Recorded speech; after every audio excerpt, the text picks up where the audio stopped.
الشیطان الرجیم بسم اللہ الرحمن الرحیم قال اللہ تبارک و تعالی فی القرآن المجید الا ان اولیاء اللہ لا خوف علیہم ولا هم یحزنون صدق اللہ العظیم وقال اللہ تبارک و تعالی فی شان حبیبہ ان اللہ وملائکتہ یصلون علی النبی یا ایہا الذین آمنوا صلوا علیہ وسلموا تسلیما الصلاۃ والسلام علیک یا سیدی یا رسول اللہ وعلی آلک واصحابک یا حبیب اللہ الصلاۃ والسلام علیک یا نبی اللہ وعلی آلک واصحابک یا نور اللہ۔ نبی پاک صلی اللہ تعالی علیہ وآلہ وسلم پر درود و سلام پڑھنے کے بے شمار فضائل و برکات ہیں۔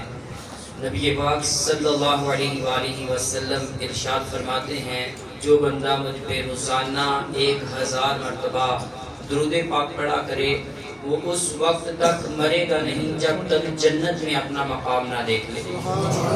اللہ تبارک و تعالی ہمیں کثرت سے درود و سلام پڑھنے کی توفیق عطا فرمائے۔ حضور سیدی غوث اعظم رضی اللہ تعالیٰ عنہ کی 11ویں شریف کے ختم میں ہم حاضر ہیں۔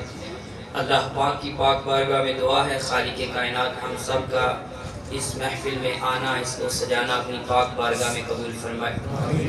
اللہ تبارک و تعالیٰ نے قرآن مجید میں اولیاء کی شان کو بیان فرمایا، ارشاد فرمایا الا ان اولیاء اللہ لا خوف علیہم ولا هم یحزنون، کہ سن لو بے شک جو اللہ کے اولیاء ہیں، اللہ کے ولی ہیں، ان پہ نہ بھی خوف ہے نہ بھی غم ہے، نہ وہ خوف زدہ ہوں گے نہ وہ غمگین ہوں گے۔ علماء کرام نے بڑے بڑے معنی بیان فرمائے، اس سے کیا مراد ہے؟ ایک معنی یہ بیان کیا کہ نہ تو وہ موت کے وقت خوف زدہ ہوں گے اور نہ جو پیچھے زندگی گزاری ہے اس پہ غمگین ہوں گے، اور ایک معنی یہ بھی بیان کیا کہ قیامت کے دن جب لوگ خوف میں مبتلا ہوں گے، غمگین ہوں گے، اس دن اللہ کے اولیاء خوف اور غم سے محفوظ ہوں گے۔ اللہ تبارک و تعالی انہیں اپنی رحمت سے بے خوف اور بے غم رکھے گا۔ حضور سیدی غوث اعظم رضی اللہ تعالی عنہ اللہ کے اولیاء میں سے ایک ولی ہیں۔ ان کی زندگی کو علماء کرام نے 3 حصوں میں تقسیم کیا ہے۔ پہلا حصہ علماء کرام فرماتے ہیں آپ کی ولادت سے لے کے 18 سال تک آپ ابتدائی تعلیم حاصل کرتے رہے۔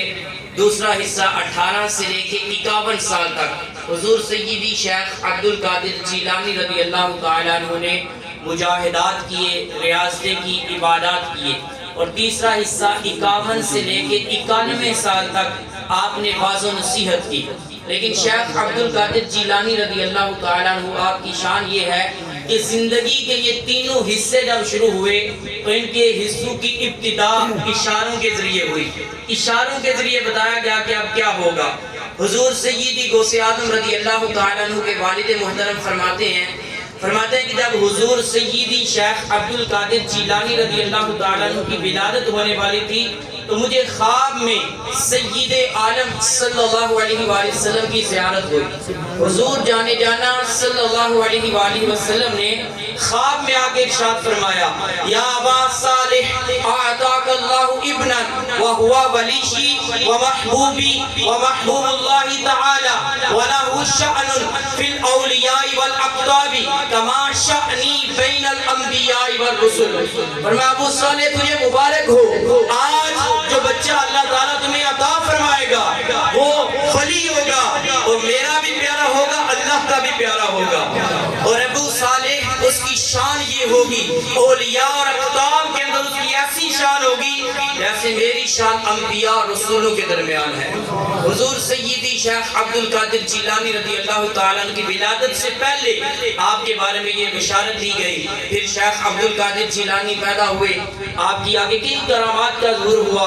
5 سال کی عمر میں جب آپ قاری صاحب کے پاس گئے پڑھنے کے لیے، قاری صاحب نے پڑھایا کہ پڑھیں بسم اللہ، تو ہمارے شیخ عبد القادر جیلانی حضور غوث پاک رضی اللہ تعالیٰ عنہ نے پہلا سپارہ دوسرا تیسرا پڑھتے پڑھتے 18 پارے پہلے دن زبانی قاری صاحب کو سنا دیے۔ قاری صاحب نے کہا کہ بیٹا آگے پڑھیے، تو آپ نے کہا کہ میری والدہ کو یہ 18 پارے زبانی یاد تھے۔ جب میں اپنی ماں کے پیٹ میں تھا تو میری والدہ ان پاروں کو پڑھتی رہتی تھی، میں نے سن کے 18 پارے زبانی یاد کر رہا۔ ارے حضور سیدی غوث اعظم رضی اللہ تعالیٰ عنہ کی کیا شان ہے۔ آپ کی زندگی کا دوسرا مرحلہ جب ابتدا ہوئی تو آپ ایک بیل کے پیچھے پیچھے جنگل میں نکل پڑے، تو فرماتے ہیں کہ بیل نے میری طرف دیکھا اور فرمایا یا عبد القادر ما لہذا خلقت، اے عبد القادر تو اس لیے پیدا نہیں ہوا، تجھے اس لیے پیدا نہیں کیا گیا۔ فرماتے ہیں میں وہاں سے جنگل میں گھر آیا، حج کے ایام تھے، کہتے ہیں میں گھر میں اپنی چھت پہ چڑھا تو مجھے عرفات کے میدان میں حاجی نظر آ گئے۔ فرماتے ہیں میں نیچے آیا، اپنی والدہ سے کہا والدہ مجھے تعلیم حاصل کرنے کے لیے اجازت دے، میں بغداد شہر میں جاؤں، جا کے علم حاصل کروں۔ والدہ نے پوچھا بیٹا کیا بات ہے؟ تو کہتے ہیں میں نے بتایا کہ اس طرح بیل نے مجھے کہا ہے کہ عبد القادر تم ان چیزوں کے لیے پیدا نہیں ہوئے، اور میں چھت پہ کھڑا ہوا ہوں تو مجھے عرفات کا میدان نظر آیا ہے۔ آپ کی والدہ نے فرمایا عبد القادر جاؤ، میں نے تجھے خدا کی راہ میں وقف کیا، اب تمہارا منہ قیامت کے دن ہی دیکھوں۔ حضور شیخ عبد القادر جیلانی نکلے، پھر آپ نے 25 سال عراق کے بیابانوں میں مجاہدات کیے، ریاضتیں کی۔ آپ فرماتے ہیں 40 سال میں نے عشاء کی وضو سے فجر کی نماز کو ادا کیا۔ 15 سال کے لیے فرماتے ہیں کہ میں نے عشاء کے بعد روزانہ نوافل کے اندر ایک قرآن پاک کو ختم فرمایا۔ پھر حضور سیدی شیخ عبد القادر جیلانی رضی اللہ تعالیٰ عنہ کی زندگی کے آخری حصے کی ابتدا ہوئی۔ آپ تقریر نہیں فرماتے تھے، نبی پاک علیہ السلام ظہر سے پہلے اپنی زیارت کروائی، فرمایا بیٹے تقریر کیوں نہیں کرتے، بیان کیوں نہیں کرتے؟ آپ کہنے لگے حضور میں اجمی ہوں، یہ لوگ عربی ہیں، میں کیسے بیان کروں؟ تو کہتے ہیں نبی پاک علیہ السلام نے اپنا لعاب دہن، اپنا تھوک مبارک 7 مرتبہ میرے منہ میں ڈالا اور فرمایا بیٹے تقریر کیا کرو۔ کہتے ہیں ظہر کی نماز ہوئی، ظہر کے بعد میں بیٹھ گیا، پھر میں نے بیان نہیں کیا، لوگ آئے چلائے چلے گئے۔ کہتے ہیں میرے بابا جان مولا علی نے مجھے زیارت کروائی، کہا بیٹے بیان کیوں نہیں کرتے؟ کہتے ہیں میں نے عرض کی ابا جان بیان کیسے کروں، میں اجمی ہوں، یہ عربی ہیں۔ کہتے ہیں مولا مشکل کشا نے فرمایا اے بیٹے اپنا منہ کھولو۔ کہتے ہیں میں نے منہ کھولا، مولا علی نے 6 مرتبہ اپنا لعاب دہن میرے منہ میں ڈالا۔ میں نے عرض کی حضور ابا جان 7 مرتبہ کیوں نہیں؟ فرمایا رسول اللہ صلی اللہ علیہ وآلہ وسلم کے ادب کی وجہ سے کہ حضور نے 7 مرتبہ لعاب دہن ڈالا تھا، میں نے 6 مرتبہ ڈالا ہے۔ پھر شیخ عبد القادر جیلانی رضی اللہ تعالیٰ نے بیان شروع کیا، فرمایا پھر بیان کرتے 70 ہزار کا مجمع ہوتا اور کوئی بیان ایسا نہ ہوتا جس بیان سے لوگ طائب ہو کے اللہ کی بارگاہ میں توبہ نہ کرتے۔ فرمایا کہ حضرت خضر علیہ السلام اولیاء کے جس گروہ کے پاس سے گزرتے، آپ فرماتے کہ جو ولی مزید بلائی چاہتا ہے وہ شیخ عبد القادر جیلانی کی مجلس کو اختیار کر لے، آپ کے بیان سننے کے لیے حاضر ہو جائے۔ پھر ہمارے حضور غوث پاک رضی اللہ تعالیٰ عنہ کو اللہ پاک نے وہ مقام دیا کہ شیخ حماد علیہ رحمہ کی بارگاہ میں ان کا مرید آیا اور آگے اس نے پوچھا کہ حضور میں نے اس سفر میں جانا ہے، تجارت کرنے کے لیے جانا ہے، میرے پاس 700 دینار کا سامان ہے، کیا میں شام کی طرف چلا جاؤں؟ تو شیخ حماد نے کشف کے ذریعے تقدیر پہ نظر ڈالی، اللہ کے ولی تھے، تو کہا مرید تو ابھی نہ جا، کیونکہ اگر تو جائے گا تو میں نے دیکھا ہے تیری تقدیر میں یہ لکھا ہے کہ تجھے قتل کر دیا جائے گا اور مال اسباب لوٹ لیا جائے گا۔ اب وہ شخص جو ہے شیخ حماد علیہ رحمہ کی بارگاہ سے نکلا، حضور غوث پاک رضی اللہ تعالیٰ عنہ کی بارگاہ میں آیا، آپ سے عرض کی حضور اس طرح سفر میں جانا چاہتا ہوں۔ تو شیخ عبد القادر نے فرمایا اگر تو جانا چاہتا ہے تو جاؤ، تمہاری جان اور تمہاری مال کی ضمانت میں خود لیتا ہوں۔ فرماتے ہیں وہ شخص چلا گیا، جا کے اس نے تجارت کا سامان بیچا، کافی نفع ہوا، پھر ایک جگہ اس نے اپنے درہم و دینار رکھے بھول گیا، دوسری جگہ پہ آ کے لیٹا، خواب میں اس نے دیکھا کہ لوگوں نے قافلہ لوٹا اور اس کو بھی قتل کرنے لگے ہیں۔ اس کی آنکھ کھل گئی، جب آنکھ کھلی تو اس کے بھولے ہوئے درہم جو تھے دینار وہ بھی یاد آ گئے، وہ لیے کافی تحفے لیے، واپس بغداد کی طرف آیا۔ اب وہ سوچتا ہے یہ تحفے لے کے شیخ حماد کی بارگاہ بارگاہ میں جاؤں جو میرے پیر و مرشد ہیں، یا شیخ عبد القادر جیلانی کی بارگاہ میں جاؤں کہ جن کی وجہ سے میں بچ گیا ہوں، جنہوں نے میری سما دیا تھا؟ کہتے ہیں میں شیخ حماد کے پاس آیا تو آپ نے کہا وہ بندہ خدا، جاؤ عبد القادر جیلانی کو جا کے یہ تحفے دو، تقدیر وہی تھی جو میں نے دیکھی تھی کہ تجھے قتل کیا جانا تھا، تیرا مال لوٹا جانا تھا۔ شیخ عبد القادر جیلانی نے اللہ کی بارگاہ میں تمہارے لیے 70 مرتبہ دعا کی تو خالق کائنات نے تمہاری تقدیر کو تبدیل فرما دیا۔ پھر وہ شخص شیخ عبد القادر جیلانی کے پاس گیا اور جا کر اس نے تحفے پیش کیے۔ آپ نے فرمایا ہاں جس طرح اس بندے نے کہا تھا واقعی شیخ حماد نے جس طرح فرمایا، میں نے تمہارے لیے 70 مرتبہ دعا کی تو خالق کائنات نے تمہاری تقدیر کو بدل دیا۔ حضور سیدی غوث اعظم رضی اللہ تعالیٰ عنہ کی شان عظمت، حضرت حسن عسکری علیہ رحمہ کے بعد حضرت امام مہدی کے آنے تک جتنے اولیاء ہیں سب کے سردار حضور سیدی غوث اعظم رضی اللہ تعالیٰ عنہ ہیں۔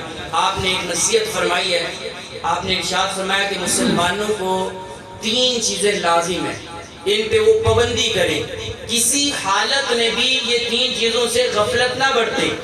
حضور سیدی شیخ عبد القادر جیلانی نے یہ مسلمانوں کو حکم دیا، اللہ کا بھی حکم ہے ہی، لیکن آپ نے بھی اپنے مریدوں کو بطور تلقین فرمایا، بطور حکمن کہ یہ جو 3 باتیں ہیں ان سے کسی صورت بھی غفلت نہیں برتنی۔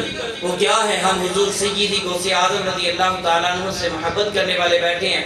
پہلی چیز آپ نے ارشاد فرمایا کہ اللہ کے حکم پہ عمل کرنا ہے، اللہ کا جو بھی حکم ہے اس کو ماننا ہے۔ خود شیخ عبد القادر جیلانی حضور غوث پاک کی سیرت کو پڑھا جائے تو آپ نے اللہ تعالیٰ کی کس طرح احکامات پہ عمل کیا، نفلی عبادت کتنی کی ہم سوچ بھی نہیں سکتے اتنی ہم کبھی کر سکے، لیکن آپ نے مریدوں کو بھی حکم دیا اللہ کے حکم کو ماننا ہے۔ نبی پاک علیہ السلام کی حدیث پاک بھی ہے، آپ نے ارشاد فرمایا دین اسلام کی بنیاد 5 چیزوں پہ ہے، اس بات کی گواہی دینا کہ اللہ کے علاوہ کوئی عبادت کے لائق نہیں اور محمد صلی اللہ علیہ وآلہ وسلم اللہ کے خاص بندے اور رسول ہیں، اور دوسرا نماز قائم کرنا، زکوٰۃ دینا، حج کرنا اور رمضان کے روزے رکھنا۔ تو فرمایا ان میں کسی صورت پہ غفلت نہ آئے۔ دوسرا فرمایا اللہ کی منع کی ہوئی باتوں سے رک جانا، کہ جس چیز سے اللہ تبارک و تعالیٰ نے منع کیا ہے بندہ اس سے جو ہے وہ رک جائے۔ حضور نبی پاک صلی اللہ علیہ وآلہ وسلم کی حدیث پاک ہے، آپ نے ارشاد فرمایا کہ بندے کا اللہ کی منع کی ہوئی باتوں میں سے کسی بات میں رک جانا فرمایا جنوں انس کی عبادت سے افضل ہے۔ یعنی اللہ نے جن کاموں سے منع کیا بندہ ان گناہوں سے رک جائے، ان نافرمانیوں سے رک جائے، تو فرمایا یہ جن و انس کی عبادت سے بہتر ہے کہ بندہ اللہ کی نافرمانی سے رک جائے۔ یہاں کیا ہوتا ہے، بندہ نوافل بھی پڑھ رہا ہوتا ہے لیکن ساتھ گناہوں میں بھی مبتلا ہوتا ہے، تہجد گزار بھی ہے لیکن مسلمانوں کی دل آزاری بھی کرتا ہے۔ تو حضور غوث پاک رضی اللہ تعالیٰ عنہ فرما رہے ہیں کہ اللہ کی منع کی ہوئی باتوں سے رکنا ہے۔ اور تیسری بات آپ نے ارشاد فرمایا کہ اللہ کی رضا پہ راضی رہنا ہے۔ اولیاء یہ تعلیم دیتے ہیں کہ جس حال میں ہی بھی ہو بندہ اللہ کی رضا پہ راضی رہے۔ بزرگ فرماتے ہیں کہ ایک دفعہ بہت مہنگائی ہو گئی تو بہت سارے لوگ پریشان ہو گئے، تو ایک غلام آیا تو وہ بڑا خوشی سے چومتا ہوا آیا۔ سارے لوگ پریشان بیٹھے تھے تو ان کو ذرا تکلیف ہوئی کہ ہم سب پریشان ہیں اور یہ بندہ بڑا خوشی منا رہا ہے۔ کسی نے پوچھا وہ غلام تجھے نظر نہیں آتا اتنی مہنگائی ہو گئی ہے، ہم سب پریشان بیٹھے ہیں، بنے گا کیا اور تو اتنا خوش ہے؟ تو وہ غلام کہنے لگا، داتا صاحب نے لکھا ہے کشف المحجوب میں، وہ غلام کہنے لگا میں کیوں نہ خوشی مناؤں، میں جس کا غلام ہوں میرے آقا کے تو خزانے مال سے بھرے ہوئے ہیں، مجھے کیا مسئلہ ہے؟ تو داتا صاحب فرماتے ہیں کہ جس طرح اس غلام کو اپنے آقا کے بھرے ہوئے خزانوں پہ بھروسہ تھا، وہ سب غمگین تھے تو وہ خوش تھا، اسی طرح خدا کا بندہ اپنے خدا کے خزانوں پہ نظر رکھے، جس طرح کے بھی حالات آ جائیں اور نظر رکھے کہ جس خالق کائنات نے مجھے پیدا کیا ہے اس کے خزانوں میں کمی کوئی نہیں ہے، پہلے بھی وہ دیتا رہا ہے آگے بھی وہ دیتا رہے گا۔ حضور داتا گنج بخش علی حجویری علیہ رحمہ آپ نے یہ قول نقل کیا، داتا صاحب فرماتے ہیں کہ بندہ تیسری بات یہ ہے ہر حال میں اپنے رب سے راضی رہے۔ میرے امام احمد رضا خان فرماتے ہیں واہ کیا مرتبہ اے غوث ہے بالا تیرا، اونچے اونچوں کے سروں سے قدم آلہ تیرا، اور سر بلا کیا کوئی جانے کہ ہے کیسا تیرا، اولیاء ملتے ہیں آنکھیں وہ ہے تلوہ تیرا، اور کیا دبے جس پہ حمایت کا ہو پنجہ تیرا، شیر کو خطرے میں لاتا نہیں کتا تیرا، تجھ سے در سے سگ اور سگ سے ہے مجھ کو نسبت، میرے گلے میں بھی ہے دور کا ڈورا تیرا۔ اللہ تبارک و تعالیٰ کی بارگاہ میں دعا ہے خالق کائنات ہمیں حضور سیدی غوث اعظم رضی اللہ تعالیٰ عنہ کا فیضان نصیب فرمائے۔